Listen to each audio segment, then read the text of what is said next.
my wife announced. I'm getting lunch with my ex to get closure. Stop being controlling. I said, get all the closure you need.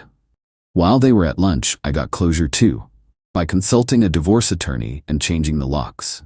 The locksmith was just finishing when she pulled into the driveway. Original post: I, 38 male, watched my wife Natalie, 36, get dressed for her closure lunch with her ex Trevor. She was wearing the black dress I bought her for our anniversary, the one that made her look incredible. For closure. You sure you're okay with this? She asked, applying lipstick in our bedroom mirror. Not her everyday stuff. The expensive one she saves for special occasions. Like you said, I need to stop being controlling, I replied, sitting on the bed. Get all the closure you need. She paused, probably surprised I wasn't arguing anymore. We'd been fighting about this for 2 weeks. Trevor had reached out last month, just wanted to talk, to clear the air, to get closure after their messy breakup 8 years ago. You know, the one that happened because she caught him with her roommate. It's just lunch, Daniel, she said for the 100th time. We were together for 5 years. I need to close that chapter properly. Funny how that chapter needs closing right after he got divorced, I mentioned casually. Her face hardened.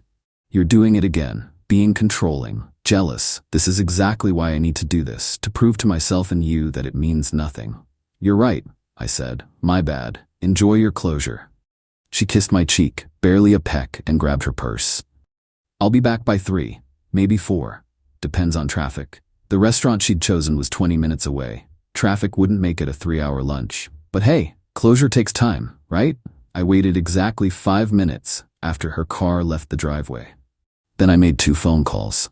First, hi, is Attorney Reeves available? Yes, I'd like to schedule an emergency consultation today. It's about a divorce. Second, hello, I need a locksmith. How soon can you come? Perfect. Cash payment okay? See, what Natalie didn't know was that I'd already done my homework. 3 weeks ago, when she first mentioned Trevor reaching out, something felt off. Call it intuition. Call it 7 years of marriage teaching me her tells. I'd checked our phone bill. 63 texts to an unsaved number over the past month. The number traced back to Trevor's construction business. Friendly closure planning requires a lot of coordination, apparently. Update 1. The attorney's office was exactly what you'd expect. Leather chairs, dark wood, certificates on the walls. Miss Reeves was in her 50s, no-nonsense type who'd probably seen every version of this story. My wife's at lunch with her ex-boyfriend right now, I started. She says it's for closure. It's never just closure, she said, pulling out a legal pad. Tell me everything. I laid it out. The texts. The sudden interest in gym time that didn't result in any gym progress. The new lingerie hidden in her drawer that she hadn't worn for me. The way she'd been guarding her phone like it contained nuclear codes. Do you have evidence of infidelity? She asked. Not yet. But does it matter? I want out either way. Someone who needs closure with their ex while wearing their best dress isn't committed to their marriage. She nodded. Let's talk assets. The house was mine. Inherited from my grandmother before we married. Clean inheritance, separate property. Thank God I never added her name. Our accounts were separate except for one joint checking for bills. Cars were each in our own names. No kids. We'd been trying for 2 years, but turns out she'd been on birth control the whole time. Found the pills hidden in her laptop bag last month. This is actually pretty clean, Ms. Reeves said. The house being inherited pre-marriage is huge. She has no claim to it. She's been living there for 6 years. Doesn't that matter? Not legally. She's been living there as your spouse. Once you file, she's got 30 days to vacate unless a judge says otherwise. Given no children and her having full-time employment, that's unlikely. We discussed strategy for an hour. Filed the initial paperwork electronically right there in her office. The beauty of modern technology, divorce papers would be ready for service tomorrow. The locksmith, Jake, was finishing the back door when I got home at 2:15. Front door was already done.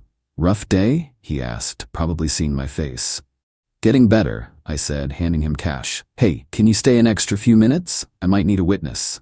He looked confused but shrugged. Your dime, boss. At 2:47, Natalie's car pulled into the driveway. She sat there for a full minute, probably confused about the locksmith van. Finally got out, looking slightly disheveled. Hair not quite as perfect, lipstick gone. She tried her tea. Nothing. Tried again. Knocked. I opened the door but didn't move aside. How was closure? Why won't my tea work? Her voice pitched high. Who's this? Jake.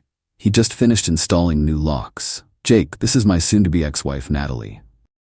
Jake gave an awkward wave. Her face went through about 5 emotions. What are you talking about? Daniel, if this is about lunch. Oh, it's not just about lunch. Check your email. She pulled out her phone with shaking hands. The lawyer had sent the filing confirmation 15 minutes ago. You're divorcing me? Because I had lunch with an ex?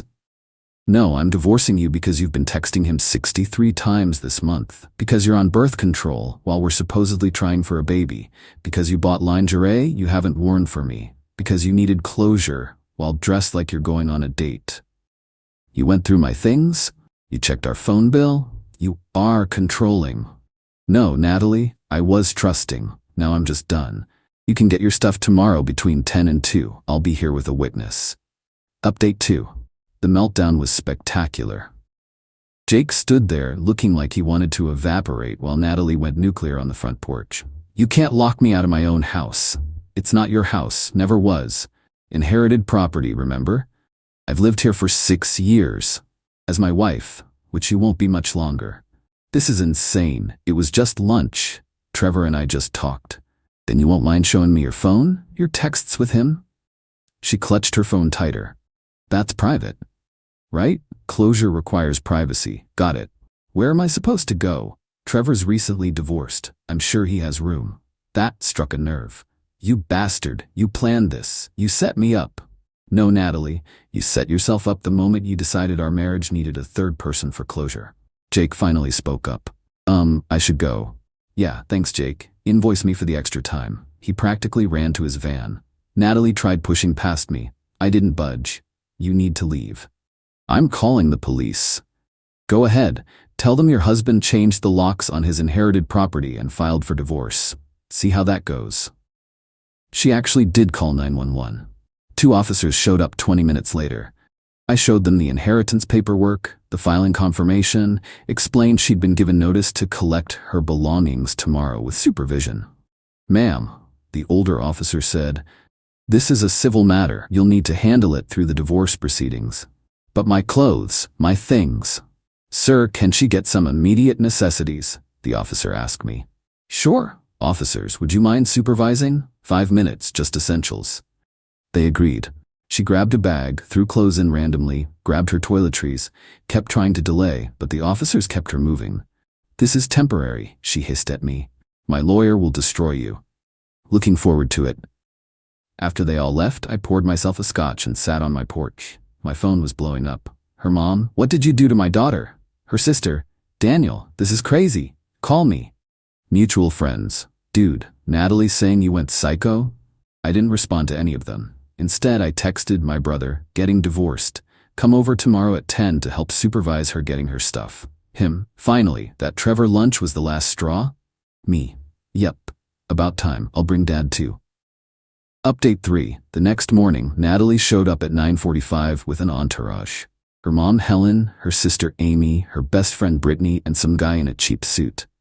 This is my lawyer, Mr. Garrison, she announced. The lawyer looked about 25 and was sweating through his suit. Pretty sure he was just out of law school or maybe a paralegal playing dress-up. I'm here to ensure my client gets all her possessions, he said, voice cracking slightly. My brother Tom and father were already there. Both built like linebackers, standing behind me. She gets her clothes, personal items, jewelry that wasn't gifts from me, her electronics, nothing else, I said. She's entitled to. Save it for court, buddy, Tom interrupted. You got 2 hours. Helen immediately started in. Daniel, sweetie, this is all a misunderstanding. Natalie told me about the lunch. Nothing happened. Helen, with respect, your daughter went on a date with her ex while married to me. It wasn't a date. She wore special occasion lingerie, Helen. That shut her up. Natalie went red. You don't know that? Black set? The one you bought 3 weeks ago? Yeah, I know. Hard to miss the La Perla bag in the trash. Amy tried next. You're really gonna throw away 7 years over jealousy? No. I'm throwing it away over betrayal. There's a difference. They started packing. Or rather, Natalie directed while the others packed. She kept trying to grab things that weren't hers. That's my grandmother's vase. We bought that together. Receipts in my filing cabinet. I bought it 3 years before we met. The TV is mine. Receipts in the same cabinet. The couch. Seriously, it's from my bachelor apartment. Mr. Garrison kept trying to interject legal-sounding nonsense. My client has established residency and matrimonial claims to shared assets acquired during. Dude, my dad finally said, are you even a real lawyer? I'm a legal advocate. So no, got it. Natalie tried a different approach, started crying. Big, dramatic tears. Daniel, please. We can work this out. It was just lunch. I love you. You loved me so much you needed closure with your ex? It didn't mean anything. Then why did it require your best dress and new underwear? I wanted to look good, to show him what he lost. While married to me. Think about that logic, Natalie. Brittany piped up. You're being so cruel. She made one mistake. One mistake that took 63 texts to plan? That was news to the entourage. Helen turned to Natalie. 63? Mom, it's not. And the birth control? I added. While we were supposedly trying for a baby? That one mistake too? More shocked faces. Amy looked disgusted. Nat, you said you were trying for kids. I wasn't ready. He was pressuring me. I never once pressured you. We agreed together, or I thought we did. By noon, they had her stuff packed. 8 boxes and 3 suitcases. 7 years condensed into a minivan's worth of belongings. This isn't over, Natalie said at the door. I'm getting half of everything. Half of what? The house you have no claim to? The car in your name? The debt you accumulated on your credit cards? Half of your 401k, half of your savings. The 401k I had before marriage and never added you to? The savings in my personal account? Good luck with that. Mr. Garrison tried to look threatening. We'll see you in court. Looking forward to it. Bring a real lawyer next time. Update 4. 2 weeks later, the real entertainment started. Natalie hired an actual lawyer, a bottom feeder named Paulson, who specialized in aggressive divorce tactics. His first move was to file an emergency motion for spousal support and exclusive use of the house. The hearing was set for the following Monday.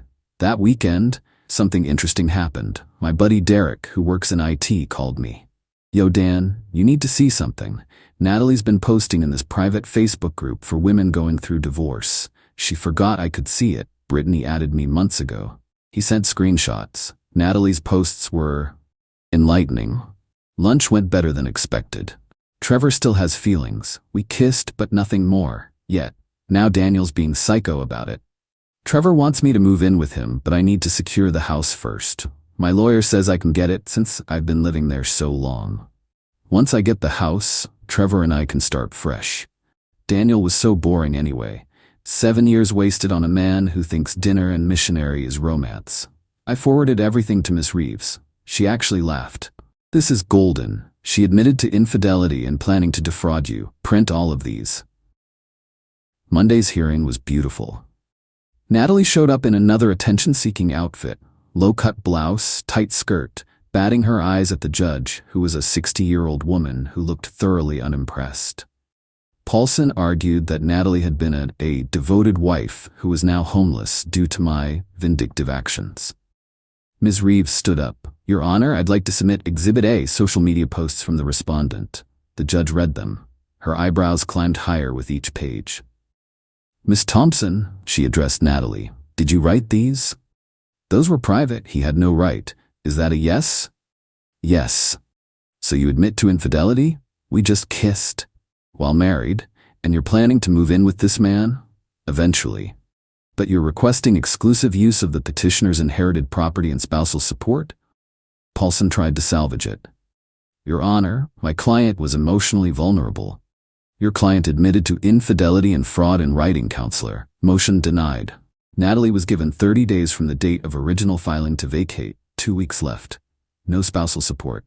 As we left, Natalie grabbed my arm. Daniel, please. I screwed up. I know, but we can fix this. Counseling, therapy? I'll do anything. Anything except not kiss your ex? It was a mistake. Trevor means nothing. Funny, 3 hours ago you were planning to move in with him. I was hurt. You locked me out after you went on a date with him. It was just lunch with kissing. You admitted it in court. She started ugly crying, mascara running, nose dripping. "You're really gonna throw us away?" "I didn't throw anything away, Natalie. You did. The moment you decided our marriage needed Trevor in it." Update 5. The next 2 weeks were a masterclass in escalation. Natalie went from apologetic to vengeful at light speed. First, she tried the family pressure campaign. Helen called daily, sometimes multiple times. "Daniel, honey, she's staying with Trevor, but it's not what you think." "It's exactly what I think. She has nowhere else to go." "That's not true and you know it. You're being stubborn. Marriage is about forgiveness. It's also about fidelity." She missed that memo. Then came the financial threats. Natalie's new strategy was to claim I'd been hiding assets. Paulson filed discovery requests for 5 years of bank statements, tax returns, investment accounts, even crypto wallets. I don't even own crypto. Miss Reeves was unfazed. "Let them fish. You've been transparent. This is desperation." The real entertainment came when Natalie realized Trevor wasn't the golden ticket she'd imagined. Brittany, who'd initially supported Natalie, reached out to me. "I know I'm the last person you want to hear from, but you should know something." "What?"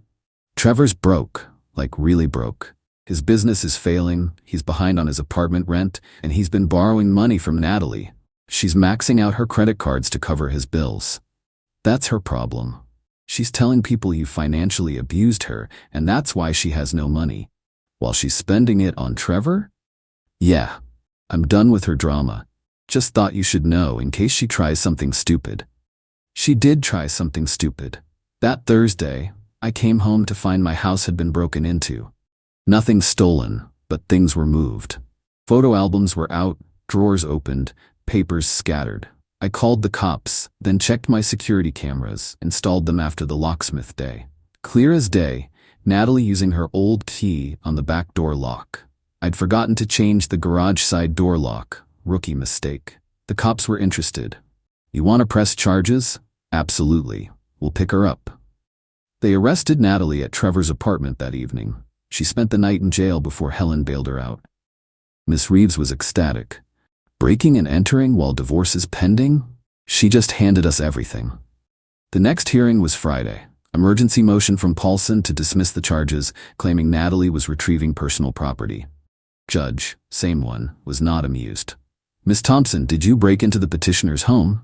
"It was my home too." "Was?" Past tense. "You were explicitly barred from the property. You broke in. I needed my grandmother's ring. I stood up." "Your Honor? May I?" "Go ahead." "There was no ring. Her grandmother is still alive, still wearing all her jewelry. I have security footage of her going through my financial documents." The judge watched the footage on the laptop. Natalie clearly rifling through my desk, photographing documents. "Miss Thompson, this is criminal behavior. The charges stand, and I'm issuing a restraining order. You're not to come within 500 feet of the petitioner or his property." Natalie exploded. "This is bull. He stole my life. I gave him 7 years. And in return," the judge said coldly, "he gave you a home, stability, and trust. You broke that trust. Actions have consequences." Final update. It's been 3 months since the lunch that ended my marriage. Divorce was finalized last week. Final settlement. She got nothing from me. Nothing. The house remained mine, my retirement untouched, my savings intact. She actually ended up owing me $3,200 for half the joint account she drained before I could close it. The criminal charges were pled down to misdemeanor trespassing. 6 months probation, $500 fine, and a permanent restraining order. The aftermath was pathetic, honestly. Trevor dumped Natalie 2 weeks after her arrest. Apparently, a girlfriend with a criminal record and no money wasn't what he'd signed up for. He'd been expecting to move into my house with her, live off whatever she got in the divorce. Natalie tried to come crawling back one last time, sent a long letter through her mother since she couldn't contact me directly, full of apologies, memories of better times, promises to change, how Trevor had manipulated her, how she'd been confused, how she realized I was the one. I sent it back unopened with a note to Helen. No contact means no contact. Helen called my dad to complain. Dad told her, "Your daughter made her bed with another man. Now she gets to lie in it. Alone." Last I heard through the grapevine. Natalie moved back in with her parents. She's working 2 jobs to pay off the credit card debt she ran up on Trevor. Trevor's already dating someone new, a 23-year-old bartender. She tells anyone who'll listen that I ruined her life over one mistake. As for me, the house is peaceful now, quiet in a good way. I redecorated, got rid of anything that reminded me of her. Even got a dog, something she'd always said no to because they're too messy. Started dating again last month. Nothing serious yet, just coffee dates and dinners. Being upfront about the divorce, the drama, all of it. Most women appreciate the honesty. One said, "You handled that like a boss." She played stupid games and won stupid prizes. My brother summed it up best at our family barbecue last weekend. You gave her 7 years to choose you. She chose Trevor. You chose yourself. Best decision you ever made. He's right. The moment Natalie decided she needed closure with her ex, she opened the door to ending our marriage. I just made sure it closed behind her on her way out. Sometimes people ask if I regret moving so fast, not trying counseling, not giving her another chance. No. Not for a second. When someone shows you who they are, someone who will lie, cheat, manipulate, and then play victim, believe them. The closure lunch wasn't the problem. It was the symptom of the problem. A woman who thought she could have her cake and eat it too. Well, she got her cake. It just turned out to be stale and borrowed. Me, I got my life back, my house back, my peace back. Best trade I ever made.